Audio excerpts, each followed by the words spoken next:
In the winter of 1982, a brilliant black teenager vanished. Then a demolition crew cut the lock on a basement meat locker. What they found inside wasn't a body. It was an impossibility. It was a living secret, a nightmare that would redefine evil for the entire city. Before I begin, thank you for watching. Let me know in the comments. Where are you watching from, and what time is it there? It really means a lot to know you're here with us. We're in this together. Now, let me tell you what really happened. In a city of ghosts like Youngstown, Ohio, it was easy for a boy to become one. The steel mills along the Mahoning River were already skeletons, their iron bones rusting under a perpetually gray sky, and the economy was already a corpse, its lifeblood drained away with the last of the molten steel. In the winter of 1982, the city's decay was a cold so deep it got into your bones, a wearying companion to the quiet desperation that hung in the air like industrial fallout. But for 16-year-old Andre Dre Sinclair, the chill was merely a condition of the atmosphere, an external variable irrelevant to the thermonuclear fire of inquiry that burned relentlessly within him. Andre was a prodigy, a fact his mother knew with the certainty of faith and his teachers acknowledged with a mixture of awe and bewilderment. His mind operated on a different plane, one of elegant, immutable laws that governed the universe. While his high school peers were consumed with the fleeting, visceral dramas of football games, first loves, and weekend parties, Andre was consumed by the cosmic language of chemistry. His small bedroom, meticulously organized, was a sanctuary of science. It was a makeshift laboratory of second-hand beakers, worn university textbooks scavenged from library sales for $0.25 apiece, and the faint, sharp, and to him, deeply comforting scent of ozone and titrated solutions. He didn't dream of escaping Youngstown, a goal that felt both too simple and too small. He dreamed of understanding the very building blocks of existence, of unlocking the secrets whispered in the silent, mathematical dance of elements and compounds.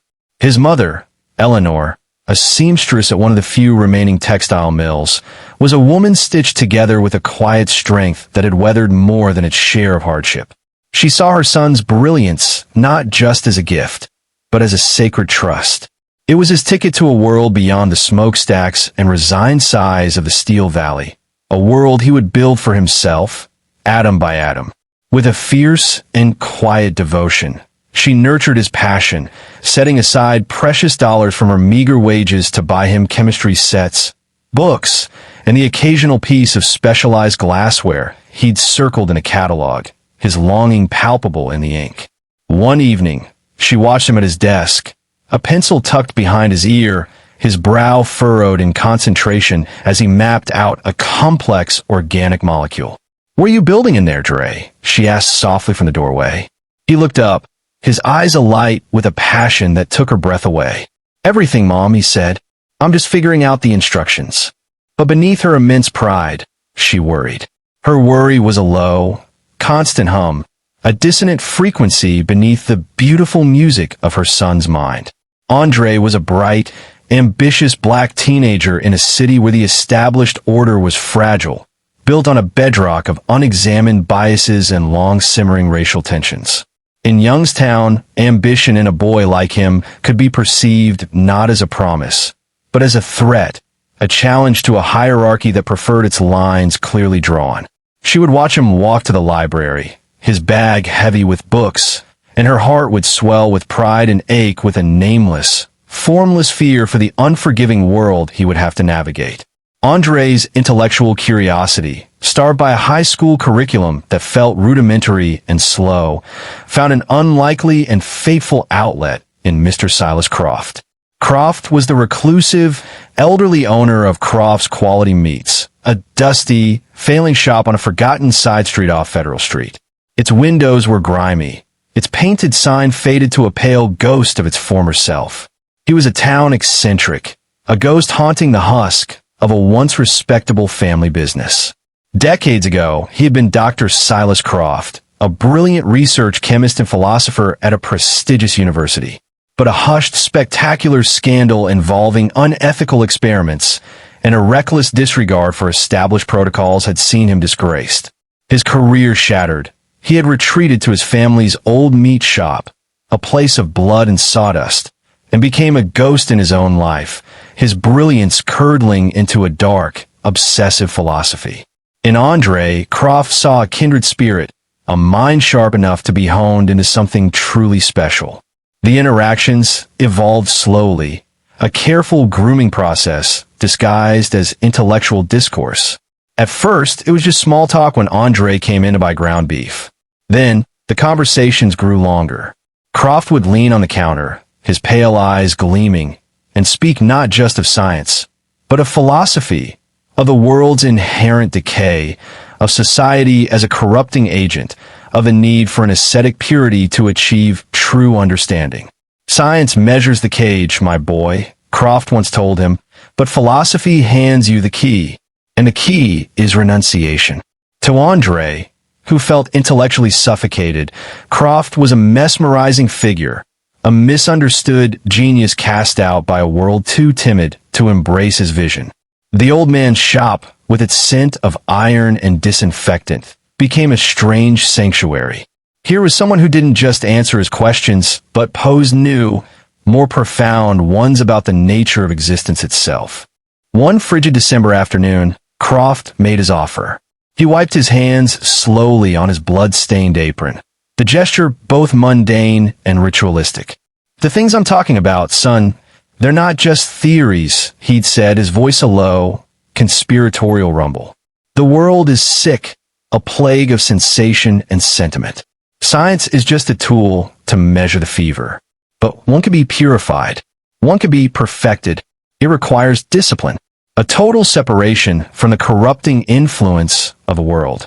I have a place downstairs, a place for study, for contemplation, a place where a mind like yours could be honed into something truly pure. I think you are one of the few people who might understand. For Andre, the words were a key turning in a lock he never knew existed. The chance to learn from a man who possessed such a profound, if eccentric, worldview was an irresistible invitation. That afternoon, he raced home, his heart pounding. He found his mother mending a shirt. "Mom," he began, trying to keep his voice steady. "Mr. Croft from the meat shop? He's invited me over for a mentoring session. He wants to show me some of his philosophical work, a place he has set up for study." Eleanor paused, her needle hovering. She was uneasy about the strange old man, with his haunted eyes and the whispers that clung to him like cobwebs. "That man gives me a chill, Dre." But the pride in her son's voice, the hunger for knowledge, was undeniable. Her brilliant boy, recognized by a real scholar, however fallen. How could she stand in the way of that? "All right," she said, her voice softening. "Just be smart, and be home for dinner. 7 o'clock sharp." "I will," he promised, kissing her on the cheek. He arrived at the meat shop just as dusk was settling, casting long, skeletal shadows. Croft greeted him with a rare, thin smile. "You came," he said. "Good. The purification waits for no man." He led Andre behind the counter, towards a heavy, reinforced door that led to the basement. "Prepare to see the truth, Andre," he whispered, unbolting the door. The air that rose from the basement was cold and damp. Croft led him past old equipment to a far corner of the cellar, where a second, even heavier-looking door was set into the concrete, its face flush and expertly concealed. "The real work is done here. A place of absolute quiet," Croft said. As he opened it, Andre felt a sudden, powerful prickle of fear. This wasn't right. The room beyond was a pit of darkness. "I should get home," Andre said, taking a step back. Your mother is part of the disease," Croft said softly, his voice losing all its warmth. "You misunderstand. You're not here for a lesson." His eyes, now flat and chilling, locked onto Andre's. "You are the lesson." Before Andre could run, Croft moved with a speed that defied his age. A cloth, soaked in a powerful, fast-acting chemical whose sweet, cloying scent flooded Andre's senses, was pressed hard over his nose and mouth. His world dissolved into a dizzying, suffocating blur. His limbs grew heavy, his thoughts fragmented. His last conscious thought was of his mother, of the dinner he would never get home to, of the cheerful jangle of a bell. He had walked into a quiet meat shop seeking knowledge. He had found, instead, a monster and a tomb. The silence that followed Andre Sinclair's disappearance was, at first, just the quiet of a teenage boy late for dinner. But as the winter evening grew darker and the clock on the mantelpiece ticked past 7, then 8, then 9, Eleanor Sinclair's maternal unease began to sharpen into a cold, hard knot of fear. Andre was meticulous about time. He was responsible. He was never late without calling. She picked up the heavy rotary phone and dialed the number for Croft's Quality Meats, her heart thudding against her ribs with a frantic, unsteady rhythm. The phone rang and rang, a shrill, unanswered summons in the empty shop. At 10 o'clock, her hands trembling so badly she could barely turn the dial, she called the police. The initial response was slow, hampered by the encroaching night and a sense of procedural weariness common in a city where real emergencies were rare and most calls ended up being domestic disputes or teenage pranks. 2 officers, their faces etched with the boredom of a long shift, were finally dispatched. They found Croft's shop locked and dark. They knocked, their raps echoing unanswered down the deserted street. From the outside, it looked like any other closed business, sleeping under a thin blanket of frost. When they finally questioned Silas Croft in his dimly lit apartment above the shop, he was the picture of a concerned, if slightly befuddled, old man. He answered the door in a threadbare cardigan, peering at them over the top of his spectacles. "The Sinclair boy? Andre," he said, his voice a reedy quaver. "Oh yes, a brilliant young man, a true prodigy. We had a wonderful chat about philosophy and the limits of science. He was here earlier, yes." Croft paused, stroking his chin with a look of thoughtful concern. "But he left hours ago, well before 5 o'clock. Seemed very agitated, excited about some new idea he had. Talking a mile a minute." The officers waited, pens poised over their notepads. Croft leaned forward, his voice dropping conspiratorially, a master manipulator planting his seeds. "You know," he added, a carefully crafted note of worry in his tone, "the boy was brilliant but intense. Reckless, even. Always talking about these strange alchemy books he was reading, pushing the boundaries of chemistry. He showed me diagrams for experiments that were frankly dangerous. I warned him about mixing chemicals without proper supervision. He had a spark, but it was an uncontrolled one. I do hope he hasn't experimented himself into some trouble." It was a masterful, insidious lie, delivered with the quiet authority of a seasoned academic. It was a seed of doubt planted in fertile ground. It painted Andre not as a victim, but as the agent of his own disappearance. It provided the police with a convenient, self-contained narrative that required minimal investigation and fit neatly into their preconceived notions. When the 2 lead detectives, grizzled veterans weary of Youngstown's slow decline, finally spoke with Eleanor the next day, they brought this poison with them. They sat in her immaculate living room, their bulk seeming to shrink the space. Mrs. Sinclair, the lead detective, a man named Harris, said, his tone a careful mixture of sympathy and gentle accusation, "We understand your son was very interested in chemistry. Mr. Croft mentioned he was concerned about some of the advanced ideas your son was exploring on his own. He's a genius," Eleanor said, her voice fierce with pride, not yet understanding the trap being laid. "His teachers say he could be a great scientist one day, a doctor even." "Right," Harris nodded, exchanging a brief, knowing glance with his partner. "But genius can be reckless. We see it sometimes. Kids get their hands on chemicals, they build these little labs in their basements or out in the woods, and things go wrong. An accidental explosion, a toxic reaction. It's tragic, but it happens." The insinuation hung in the air, thick and suffocating. Andre wasn't missing because of foul play. He was missing because his own black brilliance, his own ambition, had been twisted in their minds into a dangerous flaw. He was not a victim to be found, but a problem that had likely solved itself. Eleanor's protests, her fierce defense of her son's careful and responsible nature, were met with placating nods and sympathetic sighs that felt like pats on the head. They saw her not as a source of information, but as a grieving mother in denial, a predictable obstacle in the neat closing of a case. The search, when it was finally conducted, was a tragic farce. They did a cursory walkthrough of Croft's meat shop. In the basement, Croft explained the strange old equipment as relics from his university days. He gestured vaguely at the back wall. Just storage back there. Old foundation work. Unsafe, he'd said with a dismissive wave. City inspector told me years ago not to go back there. Could have a collapse. The officers, uninterested in a crumbling cellar and already convinced the boy had run off or blown himself up, never looked closer.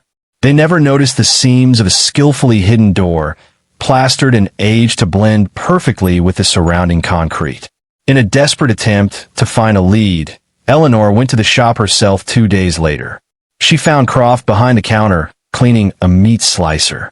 He looked up, his face a mask of sorrow. "Mrs. Sinclair," he said, putting down his cloth. "I'm so terribly sorry. I've been praying for his safe return." His performance was flawless. He spoke of his admiration for Andre's mind, his worries about his recklessness. He was like a young Icarus, Croft said, his eyes misty, so eager to fly. "I fear he flew too close to the sun." Eleanor left the shop feeling sick and confused. The monsters feigned sympathy, a worse poison than the police's indifference. The case was declared cold within weeks. The official file on Andre Sinclair was placed in a cabinet, his memory tarnished. Eleanor's son had been stolen from her twice. First by his disappearance, and then again by the vicious, casual lie that had erased his true character and replaced it with a fiction the city found easier to swallow. The 11 years that followed were a long, slow walk through a frozen landscape of grief for Eleanor Sinclair. The world moved on, seasons turned, but she remained trapped in the suffocating cold of the winter of 1982, her life defined by the profound silence that had swallowed her son. She kept Andre's room untouched. It was not a shrine, but a testament, a silent, stubborn refusal to accept the official story. His chemistry books sat on the shelf, their spines uncracked, waiting for his return. His half-finished drawings of rockets and complex molecules were still pinned to the corkboard above his desk. Sometimes late at night, when the house was still and the weight of his absence was most acute, she would sit in his chair, running her hand over the smooth, cool surface of his desk, trying to feel some echo of his presence. Her grief was a solitary vigil. Friends and family, at first so supportive, eventually grew weary of a sorrow that had no resolution, no grave to visit, no finality. Their well-meaning but painful advice became a constant refrain. "You have to move on, Eleanor. You have to accept what happened. He wouldn't want you to live like this." She tried, once, 5 years after he vanished, to reopen the case. She went down to the police station on Front Street, clutching a small box of Andre's science fair medals, as if they could serve as evidence of his character. She was met by a new detective who pulled the thin, dusty file, glanced through it with a tired sigh, and told her there was nothing new to go on. She was utterly alone in her quest for the truth. She would occasionally see Silas Croft in town. He had closed the failing meat shop a year after Andre disappeared, citing his age. But he remained in the apartment above it, a reclusive, stooped figure who shuffled through the grocery store. He would sometimes nod at her across an aisle of canned goods, a gesture of what looked like pity, a shared sadness between the last two people to have cared about the boy. The sight of him made her physically ill, a roiling sickness in the pit of her stomach.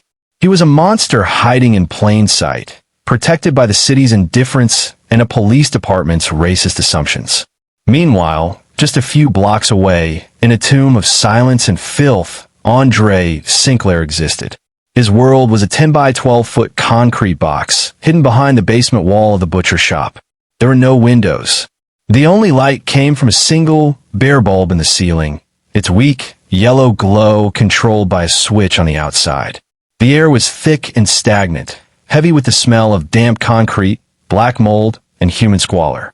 The mold was a living tapestry of decay, creeping across the walls in velvety, dark green patches, weeping streaks of rust-colored moisture that looked like bloodstains. The butcher shop's lingering scent of iron and disinfectant, combined with the damp, musty odor of the old building itself, provided a grim, olfactory camouflage for the deeper horror sealed within the walls. In one corner, a stained, thin mattress lay on the floor, its springs broken, its fabric emitting a sour odor of sweat and despair. This was his bed. In another corner stood a bucket, the source of a sharp, ammoniac stench that Croft would empty once a day. This was his toilet. His clothes were threadbare rags, the same set he'd been wearing when he was taken, now stiff with years of grime. Scratches made in the first frantic year of his captivity before hope had died completely marred the wall near the hidden door, a frantic, failed record of passing days that now served only as a monument to his broken will. This room was the crucible for Croft's life's work, the complete erasure of a human soul. For 11 years, he conducted his experiment. Andre was forbidden to use his own name. To speak, it was to be punished with days of total darkness and starvation. Croft called him Foundling. The person you were, Andre Sinclair, was a product of a sick and dying world. Croft's dry voice would echo in the small room during his daily lessons, which he delivered through a small grill in the door. He was an accumulation of meaningless data, of false sentiment, of corrupting attachments. He was a disease. We are killing him, Foundling, so that something pure can be born from the ashes. In the first years, Andre resisted. He held on to memories of his mother, of his room, of the periodic table, reciting it to himself in the dark to keep his mind sharp. But Croft was patient. He would withhold food, or worse, plunge the room into absolute darkness for days on end, until Andre's mind, starved of all stimulus, began to fray. He would play whispering tapes through a hidden speaker, recordings of his own voice repeating philosophical fragments about emptiness and non-being. Slowly, heartbreakingly, the conditioning worked. Andre's memories began to feel like a source of pain, a punishment. The image of his mother's face brought on the hunger pangs. The memory of sunlight brought on the terror of the dark. He learned to suppress them, to push them down into a deep, silent place. The periodic table dissolved into a meaningless jumble of letters. His own name became a forbidden sound. His mind, once a brilliant engine of logic, was systematically dismantled, leaving behind a terrified, apathetic ghost who lived only for the meager meal Croft provided in the absence of punishment. He was a creature of the dark, conditioned to be nothing. Upstairs, a butcher tended a shop. Downstairs, a monster tended his masterpiece. In the winter of 1993, 11 years into Andre's stolen life, the outside world finally intruded with the finality of a wrecking ball. The derelict building that housed Croft's quality meats and its secret tomb finally surrendered to the inevitable. The city of Youngstown, in a long overdue effort to deal with its spreading urban blight, condemned the decaying structure. A formal, typewritten notice was pasted on the shop's grimy front door. Silas Croft, now in his late 70s and increasingly frail, peeled it from the glass, his hands steady. He read the words, "Notice of condemnation and imminent demolition." He felt not panic, but a grim sense of resolve. The ignorant, decaying world was coming to tear down his sanctuary, to interrupt his life's work. He saw it as a sign, a cosmic deadline. The process had to be accelerated. The final stage had to begin. That evening, he descended to the basement and unbolted the hidden door. The foul, stale air washed over him, a familiar perfume. Inside, the figure on a mattress barely stirred. The young man, now 27, though he looked ageless and frail in the gloom, was a pale, thin creature with large, vacant eyes. His long hair was matted with filth, his beard thin and patchy.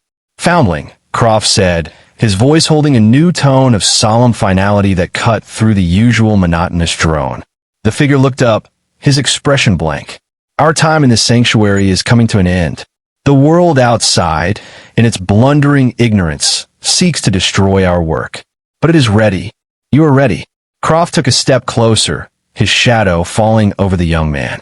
"For 11 years, we have worked to scour the vessel, to empty it of the disease of memory and self. We have achieved purity. And now, it is time for your graduation. The final apotheosis. In 5 days, you will be liberated from the flesh entirely. You will become a part of something greater, an ultimate, clean essence. He spoke of the ritualistic butchering in these veiled, philosophical terms. But for the first time in a decade, a word broke through the fog in Andre's mind with the force of a physical blow. And the finality of it, the promise of a cessation of his bleak, timeless existence, acted like a lightning strike to his dormant soul. It bypassed the years of conditioning and struck something deep and primal. With the concept of an end came the memory of a beginning. A sudden, vivid, sensory image flooded his mind, unbidden and overwhelming. Not a complex thought, but a pure sensation. The specific, sweet smell of his mother's peach cobbler cooling on the windowsill on a summer afternoon. The warmth of the sun on his arms. It was so real, so powerful, it made him gasp a ragged, painful sound. And with the smell came a name he had been punished for even thinking, a word that felt like both a prayer and a wound. Eleanor. The name was a key. It unlocked a cascade of fragmented images. Sunlight slanting through his bedroom window and hitting the glass of a beaker. The feel of a textbook's smooth page under his thumb. The sound of his own laughter, loud and uninhibited. These were not the painful, intrusive ghosts he had been taught to fear. They were warm, they were real. They were him. He was not Foundling. He was Andre. The realization brought with it a terror so profound it was indistinguishable from a will to live. His eyes, no longer vacant, darted around the filthy room. He saw not his home, but his cage. He saw the stained walls, the dripping mold, the bucket, the heavy, unyielding door. In the face of the old man speaking of liberation, he saw a monster. The 5-day countdown was not a graduation. It was a death sentence. A new feeling, one he hadn't experienced in 11 years, began to smolder in the pit of his stomach. Rage. It was a weak, flickering ember, but it was enough. The experiment was not over. The subject was waking up. For the next 3 days, Andre was a different prisoner. The listless apathy was gone, replaced by a frantic, silent cunning. He played his part, pretending to be the same broken foundling during Croft's daily visits.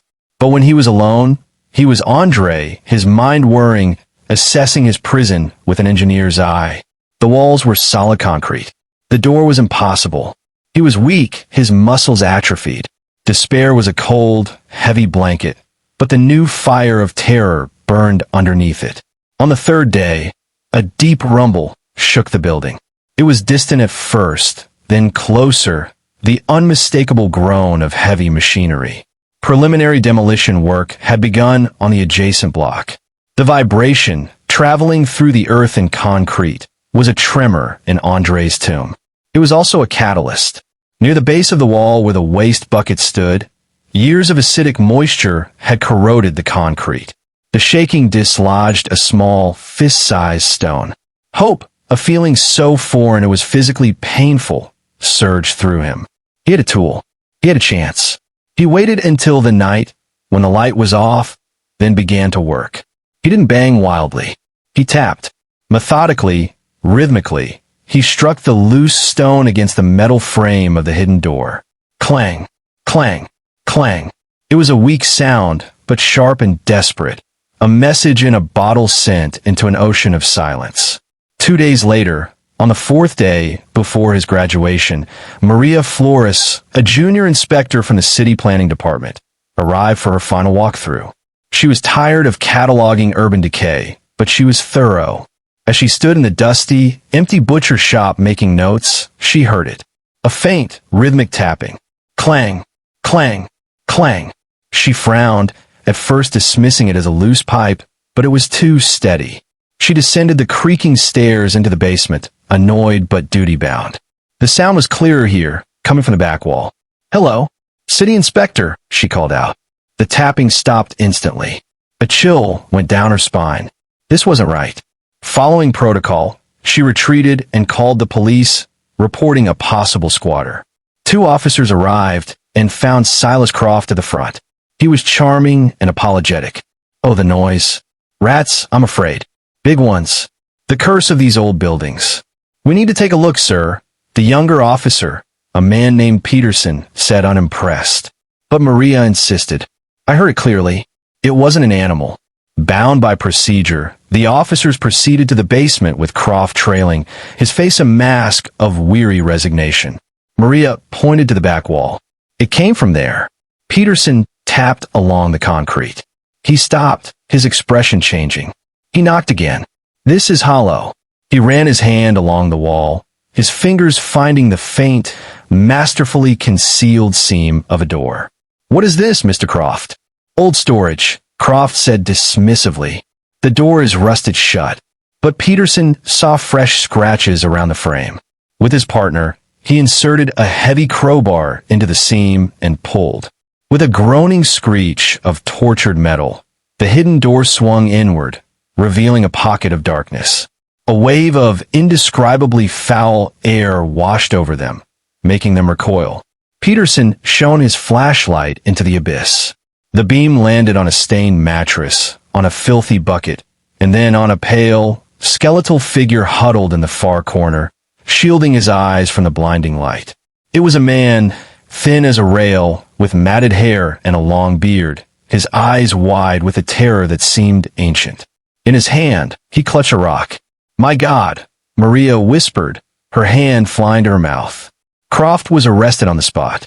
As they led the blinking, trembling man, their unidentified victim, out into the basement light, Officer Peterson felt a profound unease that went beyond the horror of the scene. There was something hauntingly familiar in the man's bone structure, a ghost of a face he couldn't place. The discovery of a John Doe, held captive for an unknown number of years, sent a shockwave through the city, a story so grotesque it defied belief. The victim, unable to speak coherently and terrified of the lights, the noise, and human touch, was rushed to the hospital. He was a medical and psychological puzzle, a man whose mind was a crime scene as horrific as the room he'd been found in. Back at the police station, Officer Peterson couldn't shake the image of the man's face. He filed his report on the arrest of Silas Croft for kidnapping and felonious assault, but the victim remained a blank space, John Doe. Later that evening, recounting the disturbing details to the night shift desk sergeant, a grizzled veteran named McCallum, he mentioned the victim's approximate age and the location of the butcher shop. McCallum paused, slowly looking up from his paperwork. "Croft shop off Federal?" he grunted. "That's strange. Remind me of something. Way back, a kid went missing from around there. Real smart kid. The mother was convinced the old butcher had something to do with it, but the case went cold. On a hunch, McCallum heaved himself up and went to the records room. He returned 20 minutes later, blowing a thick layer of dust off a thin, faded file. On the cover were 2 words, Sinclair, Andre. He opened it and laid a grainy, black and white school photo from 1982 on the desk. Peterson stared at the smiling, 16-year-old boy, then at the memory of the haunted, skeletal face from the basement. The eyes were different, one full of life, the other full of terror, but the underlying structure, the shape of the face, it was the same. "It's him," Peterson whispered. "It's Andre Sinclair." Eleanor Sinclair received the call at the textile mill. A detective's voice, gentle but firm, told her to come to the hospital. "We have news about your son, Andre," the voice said, and for the first time in 11 years, the word news wasn't followed by a no. When she saw him in the hospital bed, her breath caught in her throat. The joy that had erupted in her heart was instantly tempered by a devastating sorrow. This was not the boy she had lost. This was a haunted stranger with her son's eyes that looked at her with no flicker of recognition, only a deep, animal fear. When she reached out to touch his hand, he flinched violently. She had her son back, but he did not have himself. The weeks that followed were an agonizing education in the nature of his trauma. A team of doctors and a compassionate psychiatrist, Dr. Aristhorne, explained it to Eleanor. "Mrs. Sinclair," he said, his voice gentle, "Andre's identity was systematically dismantled. It's a condition we call ideological trauma, seen in cult survivors and long-term prisoners of war. He has been deprogrammed from being Andre Sinclair. Our job is to help him find out who he is again. His recovery was measured in infinitesimal steps. For the first month, he barely spoke. He struggled with the basics of personhood. Making a simple choice, what to eat, what to wear, would trigger debilitating panic attacks. He had to relearn the world, not its technology, but its textures, its light, its kindness. The first time he saw his own reflection, he collapsed, sobbing, unable to connect the pale, bearded face staring back at him with the boy who lived in his fragmented memory. Eleanor was his constant, patient anchor. She sat with him for hours, reading his old chemistry books aloud, hoping the familiar words might strike a chord. She was no longer just his mother. She was the custodian of his lost identity. The story ends nearly a year after his rescue.